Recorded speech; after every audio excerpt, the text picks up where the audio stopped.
Bonjour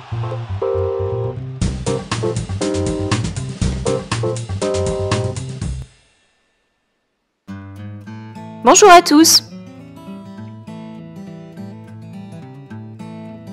Dans cette première capsule vidéo, nous allons voir le vocabulaire et la technique de la division euclidienne. C'est depuis le milieu du XXe siècle qu'en l'honneur du grand mathématicien grec Euclide, on a décidé d'appeler une division euclidienne une division avec uniquement des nombres entiers.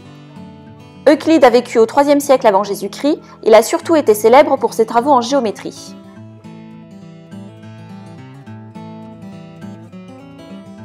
Dans la vie de tous les jours, nous sommes confrontés à des exemples de partage. La division va permettre de résoudre ce genre de problème. Intéressons-nous donc au problème suivant. La documentaliste du collège Adrien Cerneau reçoit 162 livres qu'elle doit partager avec les 7 professeurs de français. Combien de livres devra-t-elle donner à chaque professeur? La division euclidienne permet de résoudre ce genre de problème car il s'agit ici de distribuer les livres sans les couper, même s'il en reste. Posons la division de 162 par 7. Tu peux écrire la table de 7 sur un coin de ton cahier si ça peut t'aider. Dans 16, on a combien de fois 7? Donc on a 7 fois 2 qui est égal à 14. On va poser 2 au quotient. 16 moins 14, ça fait 2. On abaisse le 2. Dans 22, on a combien de fois 7? 7 fois 3 égale 21. Donc on va poser 3 au quotient. 22 moins 21 est égal à 1.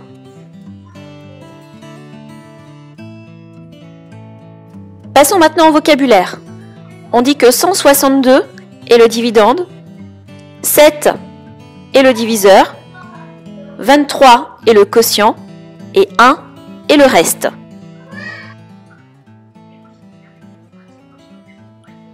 On doit toujours vérifier ces résultats, donc vérifier que le reste est bien plus petit que le diviseur.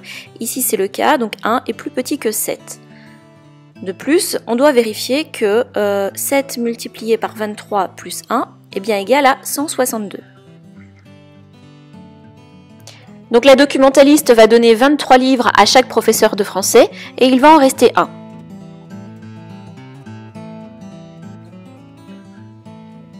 Donc une division où le dividende, le diviseur, le quotient et le reste sont des entiers s'appelle une division euclidienne.